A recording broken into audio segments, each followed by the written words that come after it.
Welcome to the third episode of Shifting the Needle.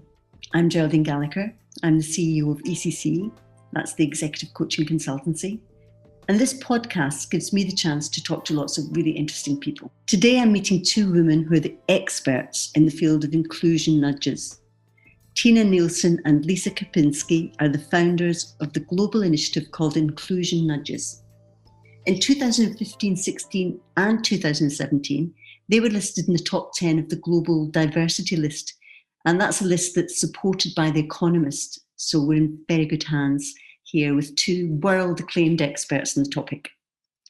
I know that those of you who work in the sphere of diversity and inclusion will be really interested to hear about some quite fascinating techniques based on behavioural insights that you can use in your everyday work to shift the needle. But I also think it's much wider relevance for everyone who's trying to affect change of any kind. Lisa is a social psychologist and Tinna is an anthropologist, which is a great combination for tackling the subject of how you get people to change their behaviour. Lisa lives in Germany, Tinna lives in Denmark, and as I'm in London, we are actually recording this remotely. I think the fact that we're doing this is a very good example of how the world has changed behaviour overnight based on the pandemic nudge. So welcome, Lisa and Tinna. Hi, this is Lisa Kepinski, and I'm really pleased to be here, Geraldine. Thank you for inviting us. And hi, I'm Tinna Nielsen, and I'm very pleased to be here too. Excited about this conversation we're going to have now. I'm really grateful to both of you to accepting our invitation to come and appear on our Shifting the Needle podcast. So I'm going to start with a really broad question, which is just tell us a little bit about nudge theory for anyone that hasn't heard of it before. Who would like to kick off with, a nice succinct version of nudge, what it's all about? Should I, Lisa? Yeah, go ahead, Tinna. So nudge theory is really taking all the insights from a lot of different social and behavioral sciences and transforming that into specific interventions and designs where you target the unconscious mind of the human beings and large groups of people, really, to move in a predictable direction without having to convince them to do so or tell them to do so or threaten them to do so or punish them if they don't. You really just design the environment or the decision and choice process they're in. So you guide their behavior in a direction that's, supporting their self-interest. It's been used a lot within health because we know from behavioral insights that even though we know with our rational mind that it's good for us to eat a certain diet or take the medicine that's been prescribed, but with the unconscious mind, which is controlling the majority of everything we do, we tend to do something completely different. That's highly rational. And with nudging, we can actually get these two brain systems to collaborate better. So we do things that works for us. So it's used in health. It's been used in marketing forever, making us buy stuff that we don't need. what we are doing, Lisa and I, having worked with diversity, equity, inclusion for decades, we realized, I'd say in the middle of our career, that when we applied our, behavioral insights from our behavioral educational backgrounds, that things were moving faster, more effectively. And then when we met, we were able to join these things we'd done in terms of how we had applied nudging and frame it up and be like, the kind of nudging we're doing is to make people automatically act inclusive. We don't have to convince them. And we can help people mitigate the negative influence of biases, but we're not trying to take away the biases or, because we can't change the human mind, but we can design the way that we interact and make decisions and do basically all the things we do in our organizations. A lot of my clients have run unconscious bias training. So I think that's been the kind of first port of call for many organizations that have recognized that they wanted to create more inclusive backgrounds. And we've kind of focused in on the negative behaviour, and I wonder what your thoughts are on the way. I mean, I know not every unconscious bias training session is the same, but any thoughts, Lisa, on how effective that's been? Because I understand that something like $8 billion in America alone has been spent on unconscious bias training. Yeah, and we've written an article. It's up on the Inclusion Nudges website also about our position about unconscious bias training. So that's another backup space. When you factor in, unconscious bias training, the figure that you cited, Geraldine, of 8 billion annually, also factor in diversity, equity, inclusion training, sexual harassment training, and various other kind of equalities based trainings within countries' legal frameworks. There's a whole lot of training happening out there, which largely is centered around a knowledge base. I impart certain knowledge, and you leave the course with expectations that now you've somehow got it. That you understand with a rational mind now all the facts and data that was presented in the training class.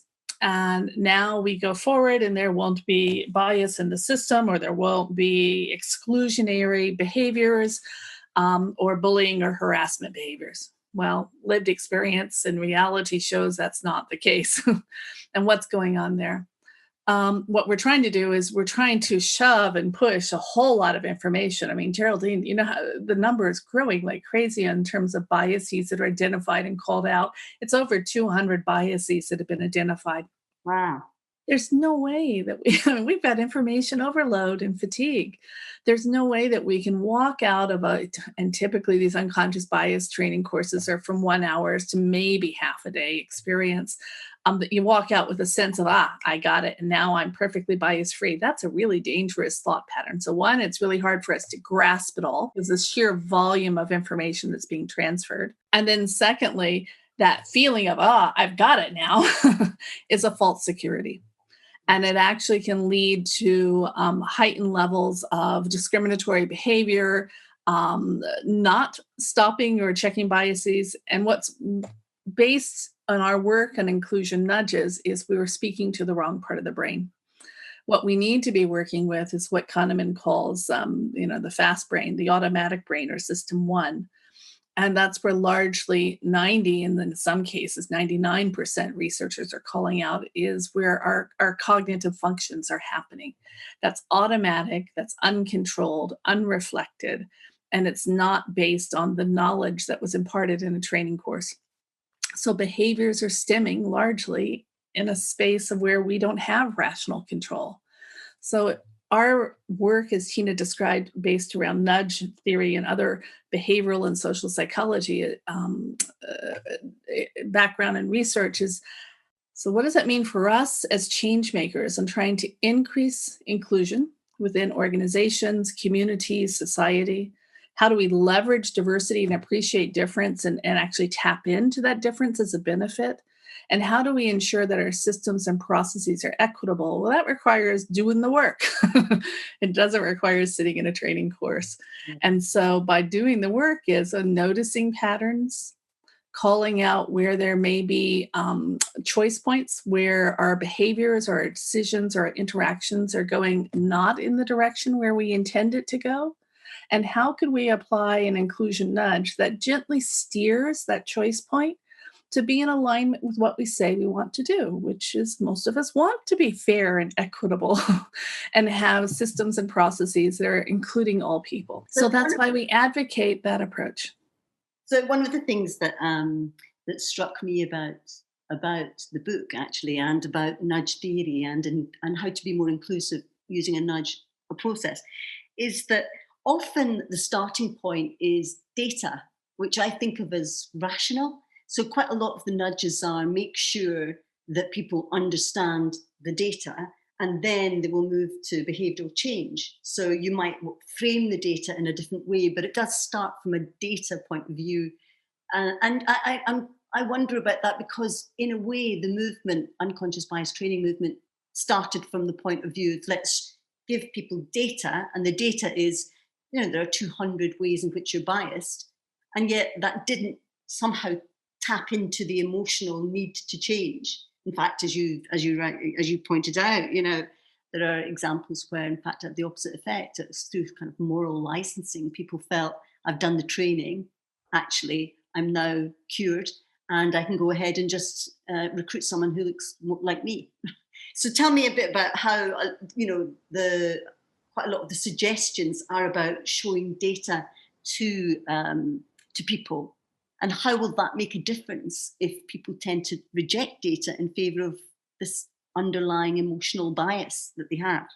Well, I think it's very important to split things up in this particular situation, because when you are designing the nudge to influence the behavior and decision making of other people, that's when you're using the data for your design.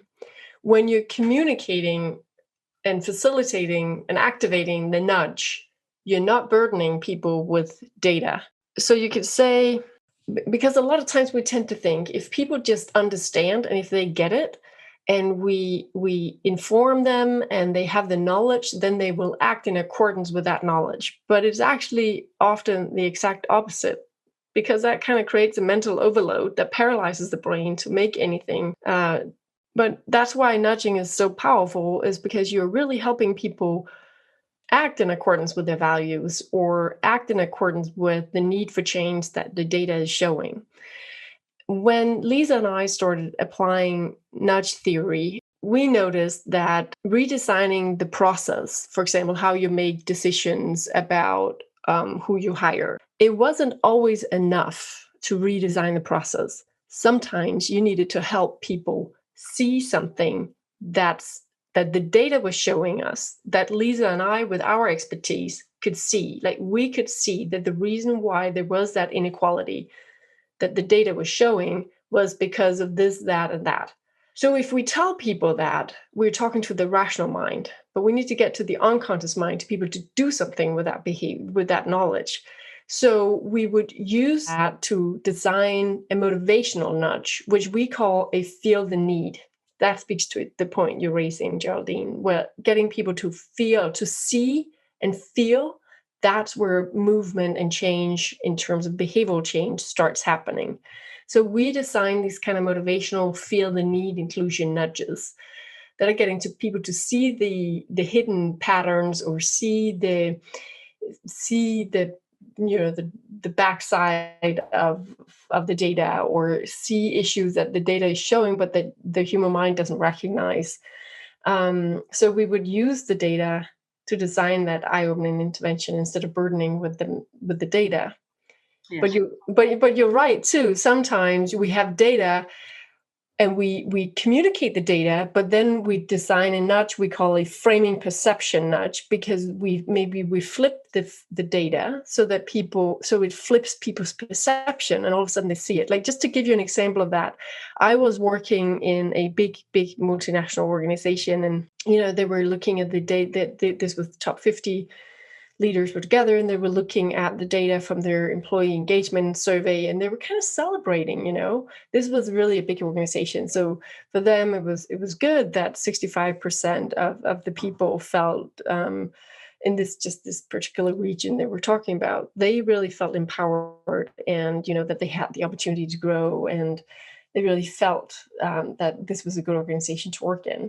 And so they were celebrating that. And then I asked them, so if 65% feel this, how many people are working in the organization? And they said the number, and I said, okay, so how much is, or how many is 35%, 35%. And they were, my mind was going up, 35%. And then they were like, well, that's kind of like, they were doing the math. 22,000 people. They were like, I was like, okay, so you have 22,000 people who do not feel empowered and able to grow in your organization. Well, that completely shifted the organization.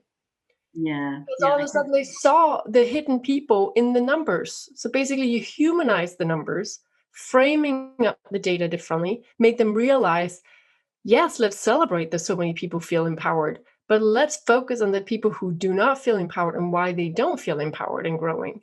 And now that totally shifted in terms of them taking ownership of making these changes, and I didn't have to convince them. And this was motivational of the part of the brain controlling their behavior.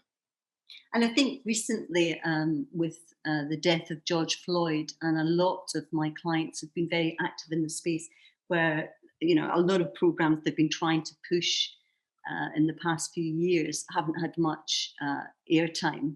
And now suddenly it has become genuinely a focus. And quite a lot of them have been doing sessions where they've had culturally diverse individuals share their lived experience.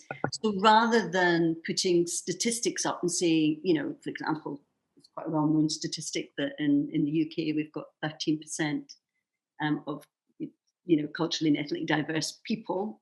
In London is something like 40%, and yet we have a tiny, tiny, tiny, tiny percentage of people at the top of the organisation who are Black, Asian, or minority ethnic. And so therefore the statistics have been around for quite a while, but actually hearing the emotion that someone is using when describing a microaggression, that has a more powerful, straight to the heart impact, I would imagine, than all of those statistics which have been there for a while.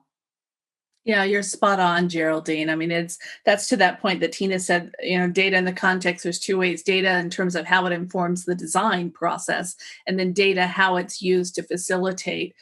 And certainly in that example, storytelling, powerful emotions evoke the system one, the fast brain, and help to accelerate, or as a catalyst to the doing part, the changing of behavior.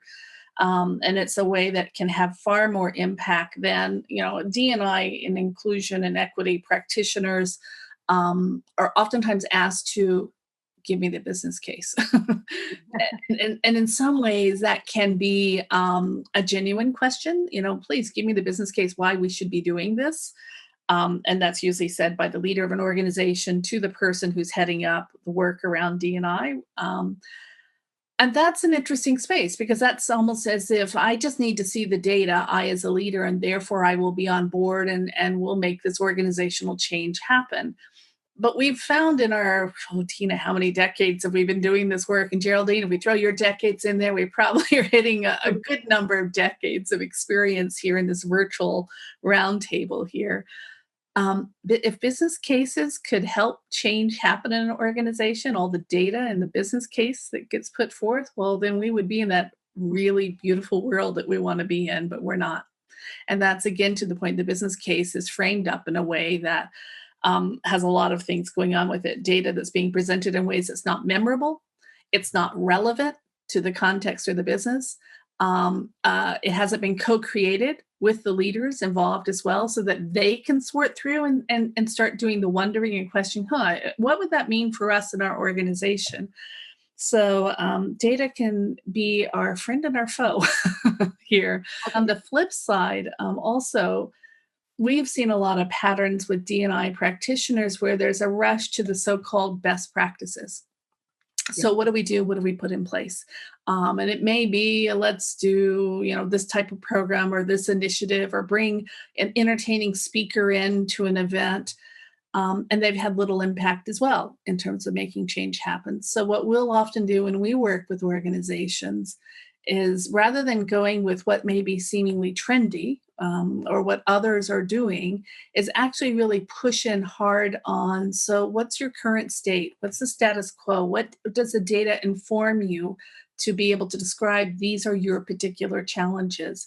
And then that helps us to have a far more targeted and directed design intervention to where those choice points are and where we can have impact, rather than just applying many activities and programs. What do you experience? A lot of the people and leaders and organizations you work with, what are some of the major challenges that they raise? One challenge I've had, and I'll give you an anecdote actually without naming the client, is I was called in once to talk about why there were too few women in law, to a law firm. And in the room we had 20 partners, and 19 of them were men. And when I put the first slide up, it was from the Law Society, and it was a slide that showed the fall off of women from, it showed how women leave the profession. So pretty anodyne piece of information. It was from the Law Society, so I didn't think it was something that you could necessarily argue with or would want to argue with it.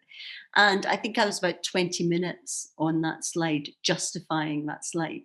So it was factual, but the lawyers in the room didn't want to hear it. And so that, I think, takes us to that point that I think you just made, which is don't ambush people with information, because I made an assumption that that would be understandable. And even though there were 19 men in the room and one female partner, they were querying the very premise that I was putting out there, that there weren't as many men as women in, staying in the profession.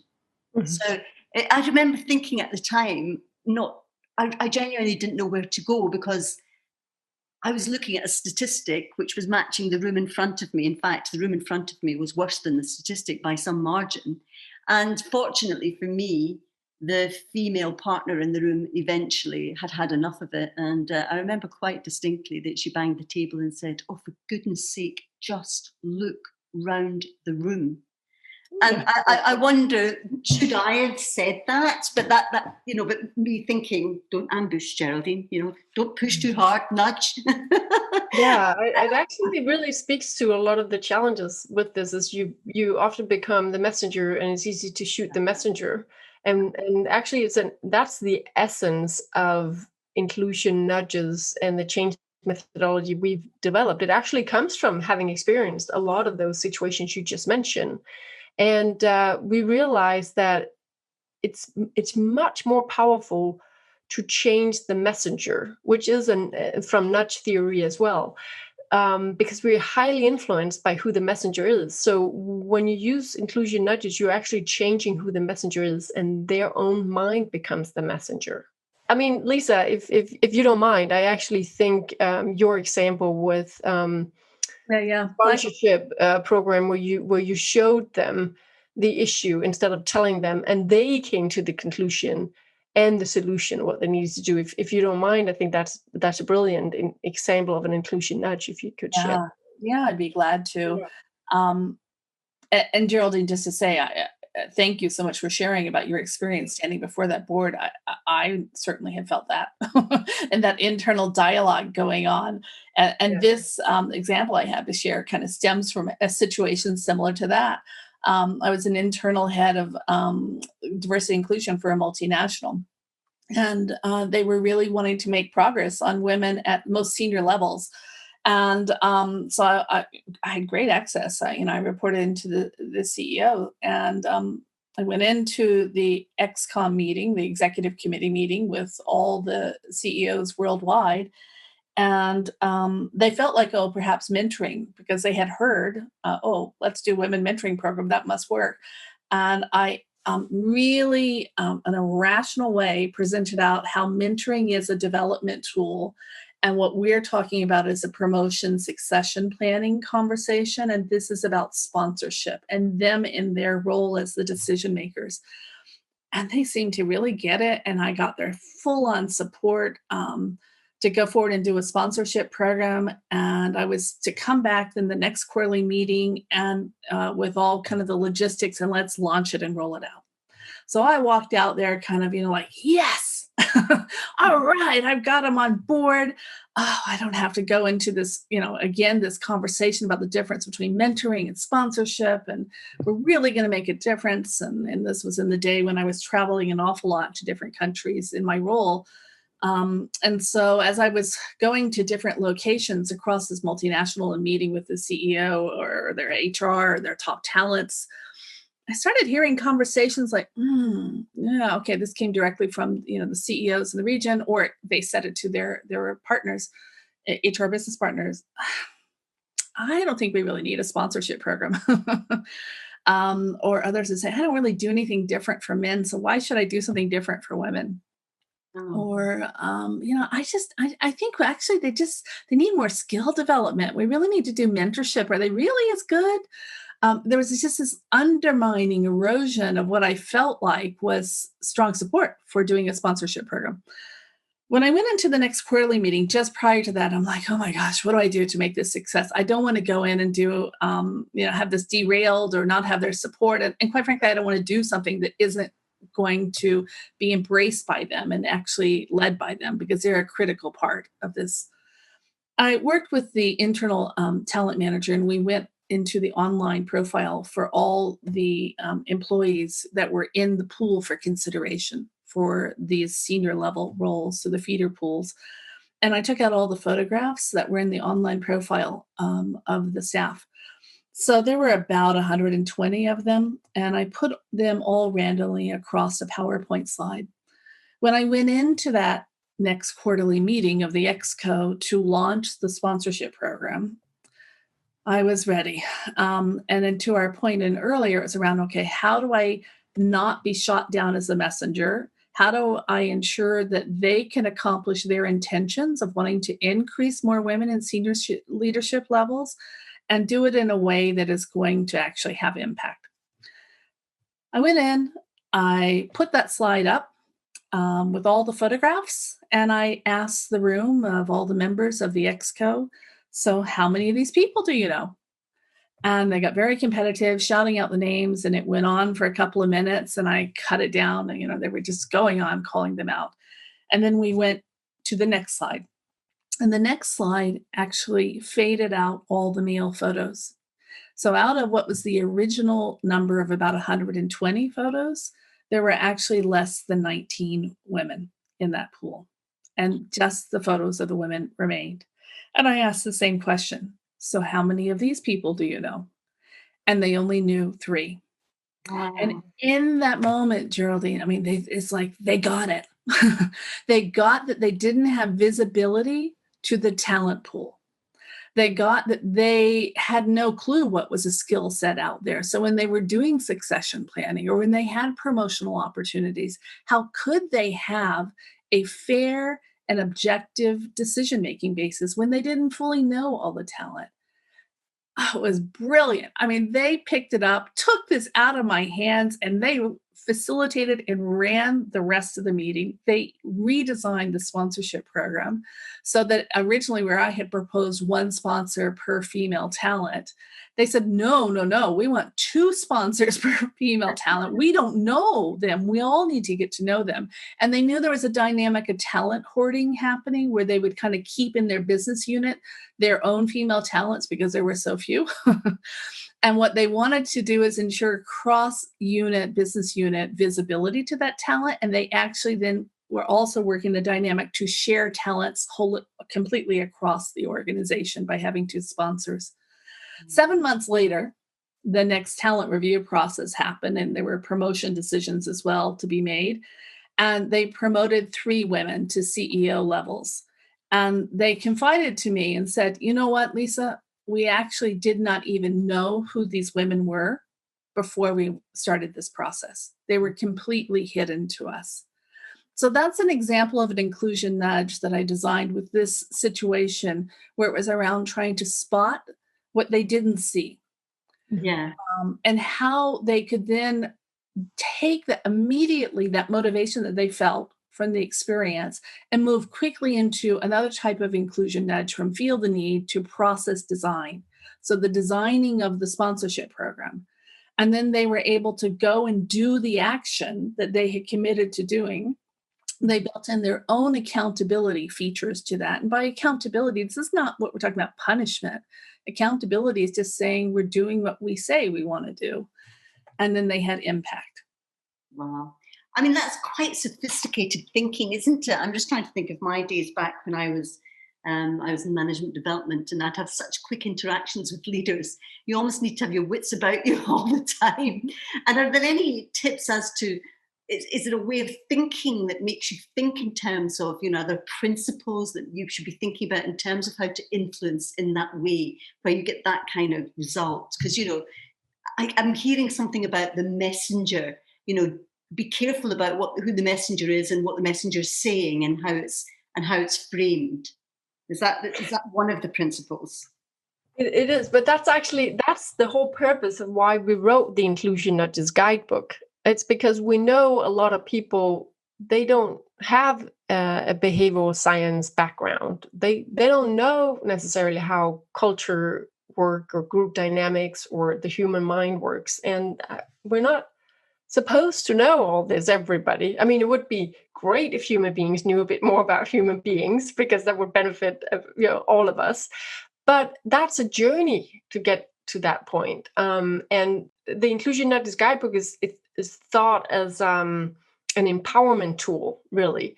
It's an easy introduction, you could say tutorial, educational guidebook that takes you into the human mind through the practical examples of these behavioral designs.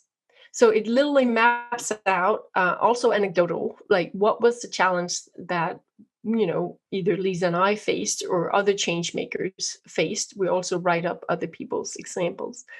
And then what was the intervention and how did they design it? And Lisa and I, to all these examples, we add behavioral insights and science saying this is why it worked, because they changed the messenger, because we activated the loss aversion bias, or because we triggered this in the unconscious mind, or because we avoided people going into group dynamics of group conformity, or so we explain the behavioral science behind it. So in that sense, people have that feeling of, oh, it's about the messenger. Start thinking about, where else could I change the messenger?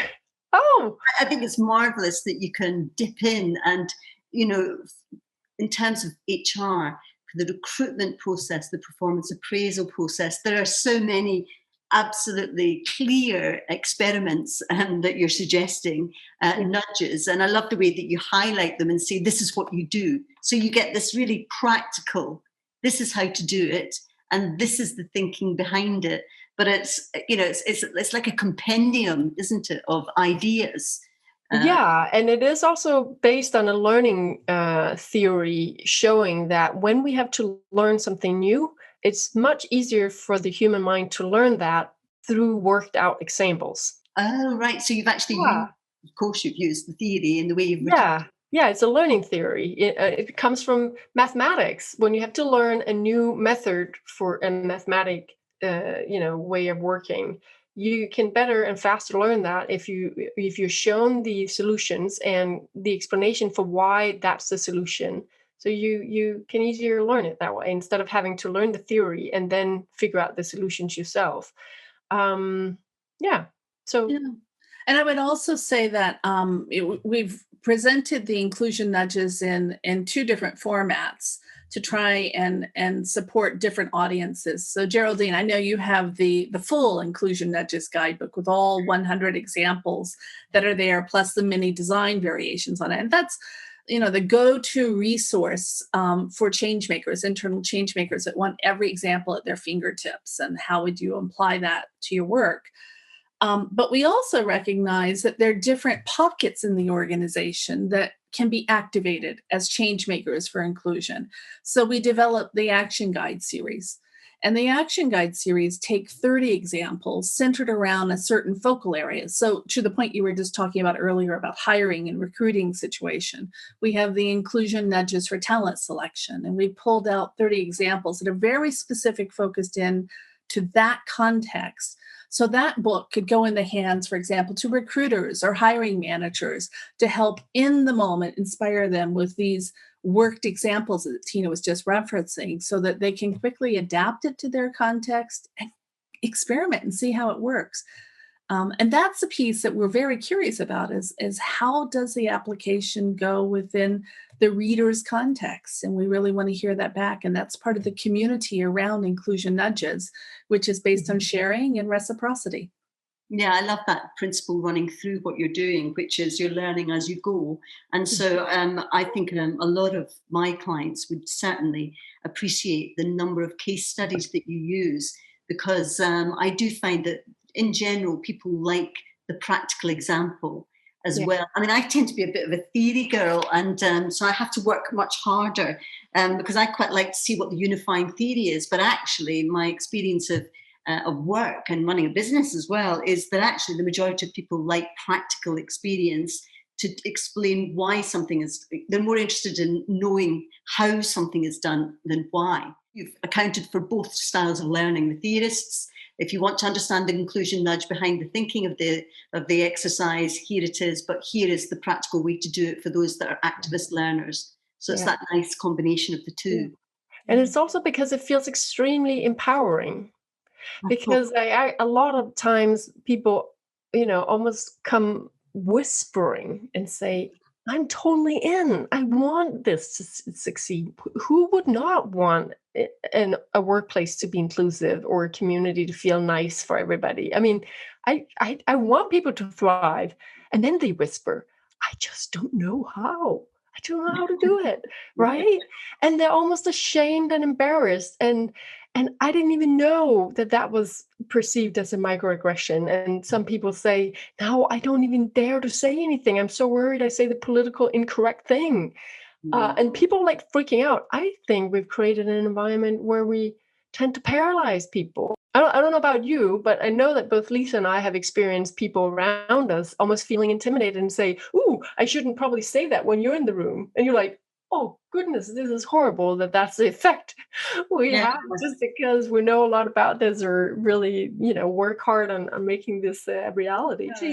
Examples can take people a little bit out of that space and be like, now I don't feel so paralyzed. Now I don't feel so intimidated. I'm going to do this. I can do it. That's where we wanted to get people to, that mindset. Between the two of you, have you got favorite nudges or favorite examples? I mean, I always like, just to get the ball rolling, I always like the opt-out organ donation example at a sort of social level. I like the idea that, you just assume people will donate their organs because 85% of people want to donate their organs, but a tiny percentage actually ever get around to signing up to do so. And so by reversing that out at a societal level, it means we've got far more organs ready, when people need transplants. So to me, that's a great example of a nudge. Yeah, it's a default design. And so instead of asking people to opt in on something, you're asking them to opt out. That's actually also one of my favorites. And there is one in the Inclusion Notice Guidebook as well, in terms of selecting talent and people for promotion. It can also be used for selecting ideas or projects. But it really is, instead of having a default where you say, well, who's qualified for promotion or which idea is the best?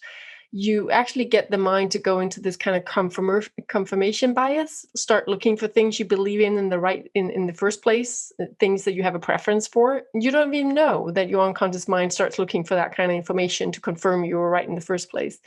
But if you flip it and change the default and say, well, everybody is qualified, why not? So instead of saying who's qualified, why, you change the default, because it's actually really difficult for people to opt in on somebody who looks different from the norm or has a different profile from the ones we normally hire. But it's equally difficult for them when they get to conclusion that, oh, okay, so everybody's qualified. It's very difficult for them to opt out on the people who are qualified. That makes them start looking for facts and data in a different way. So it's actually really powerful. And actually just, I was working with the University of Copenhagen where we were inviting all the professors and the lecturers and teachers into being co-creators of changing their recruitment process. Because if HR just dictates for them how they should do it, they don't do it anyway that way. They make workarounds. So we needed them to be co-creators of how to create a recruiting process that would mitigate biases and make sure it was inclusive. And as soon as they had worked with these examples, half a day, all these examples of inclusion nudges and how they could redesign it, they immediately got it. And the next time I came, like a couple of weeks later, two of the professors at the Institute for Mathematics, they came up to me and said, that was so intuitively logical that that's what we needed to do. So last week, when we had to find a new head of studies, which is a role a lot of professors don't want to have because it just gives you an extra burden next to your teaching and your research, you also have to navigate that job. So people try to avoid it. So it wasn't a popular, it was difficult for them to find somebody really qualified for it. They used this default design and said it totally opened up the pool of candidates that they could they invite in for this kind of role. And as a part of that process, they realized they had to split up the role in several functions because then people would actually be glad to take it on.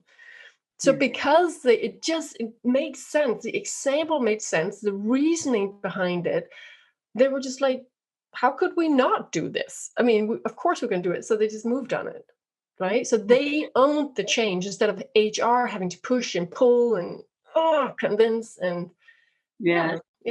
For years, we've known that, if you insist, they resist. And so I always use that as a kind of motto in coaching. As soon as you, as a coach, start to, even just with your questions and you're formulating a push, with your question, then you can feel people are then looking to defend against that particular suggestion. And so that's why open-ended questions. And so coaching skills, I think, are very much part of the inclusion journey. I think to be a good coach, you need to be really super conscious of the impact that your filter is bringing to bear on the dialogue in the first instance. And then you have to be super conscious of the questions you ask. So that, because if you ask leading questions, you get the answer that you're leading to, or indeed you trigger a resisting behavior in the person you're with. And I think looking at change, and I think maybe this is where perhaps with the whole inclusion, the unconscious bias training, I think people maybe didn't think through how individuals change their minds, how you change mindsets. And instead herding people into rooms. I mean, I know not everybody did it like this, but a lot of people took them off the job, 2 hours in a room. It was mandatory. And I understand that mandatory training actually makes people scrutinize and are more critical of what they're receiving than something that's voluntary. But that does get me to another question, although I'll come back to you, Lisa, for your favorite nudge. And my question is, given that we know that mandatory training isn't all, brings people in the wrong mindset to a training scenario.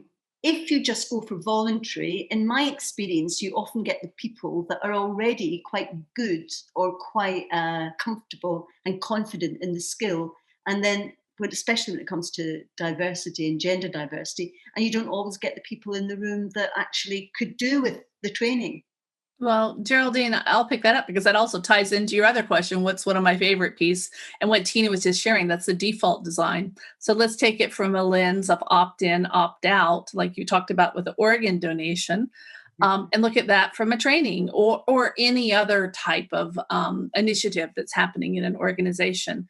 So start as a focal point that all staff or all citizens are opted in to the training. In your case, you're giving an example of training. So all are opted in to the training course, and it's automatically, you need to make it easy to do. So I don't have the decision burden of should I sign up or not. I'm also not being forced to do it because, it's mandatory. It's just the starting point of this initiative is all are opted in. And you've made it even easier for me because you may have sent me a calendar invite and already scheduled it for me. Oh, good. I don't have the burden of trying to figure out when to fit it in.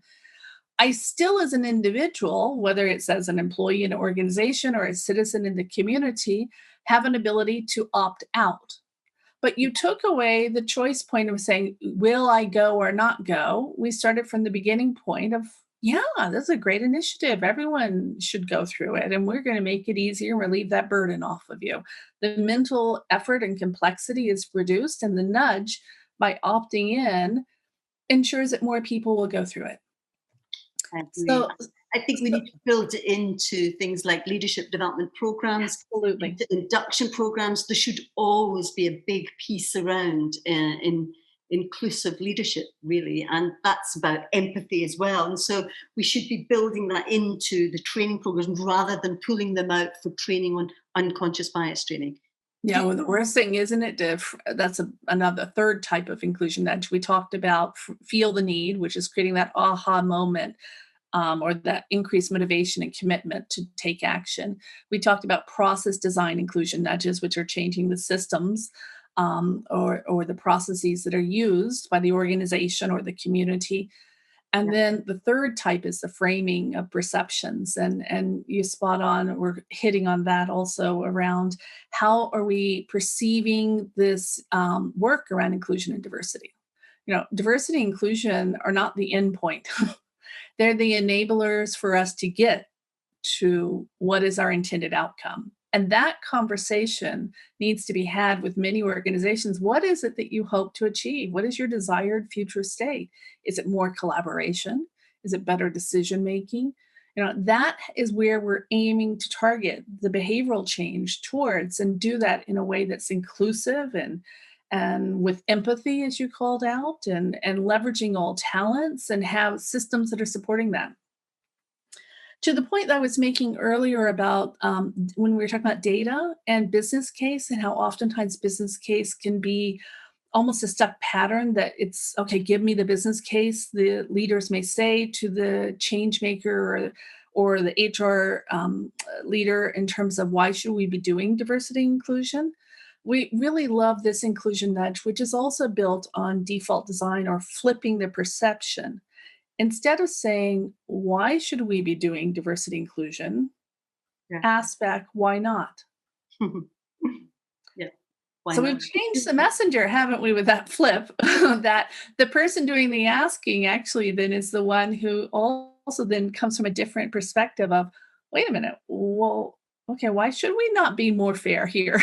Why should I not make good decisions? Why should I not include other people? So that is a simple nudge, and one of my favorites. And then the other piece that I really like, the example I gave around sponsorship that I had designed several years ago, in terms of seeing the hidden talents. There was a lot of work done 2 summers ago in the UK around music festivals. And it was a very similar design that I had used a couple of years earlier. And they took the agenda programs from the music festivals, and they looked from the lens of gender, and they look from the lens of race as well. And they then were removing the majority people there, so that you could see how little diversity there was on the music lineup, or even with the staff that are supporting music festivals, as a way to call out the patterns of exclusion. Very good. So I want to start. I could talk to you both all afternoon, I really could, but conscious of time. So I've got some quick fire questions for you. What's the most influential book you've read? I'll say recently, because that's too hard, isn't it, for the rest of your life? Because I'm sure you read a lot. I read a lot, and I read a whole lot around behavioral science. Of course, that's our field and our interest. But I also read novels, and I've been doing a lot of reading of cookbooks. It's kind of a very different line of conversation. But actually, one of the books I have right now is a historical book that I'm reading that is inspired by the author's earlier book that I read 10 years ago. The author is Edward Ball. And his earlier book that I read was called Slaves in the Family. Edward Ball is a white man from my hometown of Charleston, South Carolina, and I'm 8th generation South Carolinian. So I have deep roots there. And I was fascinated to read this white man researching his family history, and how they owned slaves, enslaved people, and how there were rapes, and members of his family who were descendants of slaves and enslaved people at the time. His newest book that I'm reading now, he's doing a very thorough, similar process of historically looking back at his family and tracing his great-grandfather and his grandfather, I believe, who was a Ku Klux Klan member in New Orleans area around Louisiana, the state of Louisiana. And that's what I'm reading right now. So it's called Life of a Klansman by Edward Ball. Wow. Very topical at the moment, of course, as well, isn't it? In the whole space that we're all involved in with diversity and inclusion. And Tinna, what about yourself? What's inspired you? Well, I also realized that I didn't know enough life stories of people of different race than myself. So I immersed myself into reading Toni Morrison's Blue Eyes, and also cartoonist Ebony Flowers. She has made a cartoon focused on Black women and Black girls' life and identity issues through stories of their hair. It's really fascinating. It has a humorous touch to it, but it's completely eye-opening for me to read both the cartoon and then a fictional story, but all based in reality. So yeah, I can highly recommend that. I was asked recently on I think it was a podcast, it was a podcast. Geraldine, look behind you, and I was in my office, and so I did have lots of books behind me, and just look along the row of books, and how many of the books are written by people who are, by people who are not white, in fact. And what I found was, the thing that I really noticed was all of the books that I had, and they're all non-fiction because it was in my study, were all written by women. So not only were they all written by women, they were all written by white women as well. And it really opens my eyes to my own little echo chamber. So I've made a big effort, and I've really changed my reading habits of late with that. That was a nudge, wasn't it? It was a good insight right there in the moment. Yeah, seeing that pattern emerge. Yeah, an eye-opening nudge. Because I would never have thought, that. And I'm reading Bernardine Evaristo, her Girl Woman. I think it's Girl Woman. I have that in my pile too. I can't wait to read it, Geraldine. We'll have to talk afterwards. Very, very good. Very good. Very enjoyable. So, what's one of the most important things you've learned through the work that you've done about yourself? That we're not perfect, that we're human beings, and we have to embrace that to change inequality. Yeah. Self-compassion. I think we will never get it right, but we can do the best we can and keep educating ourselves. Yeah, Tinna, I think it's really beautiful. And it's very similar for me. It's like, I'm not alone. Yeah. A part of this much larger community. So grateful that Tinna and I, our paths with serendipity crossed 7 years ago. And we had this kind of shared pain inside the organization of some stuck and hidden barriers.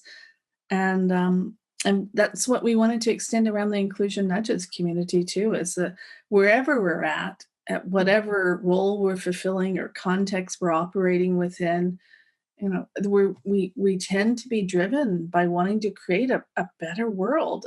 And so we all need to join forces. And the only way to do that is, coming together and sharing what works and what didn't work, and how can we learn from that and keep inspiring each other. And that's something that I know that I really need and value being a part of with others in conversations. So Geraldine, you're part of that. And thank you so much for including us within your sphere of influence.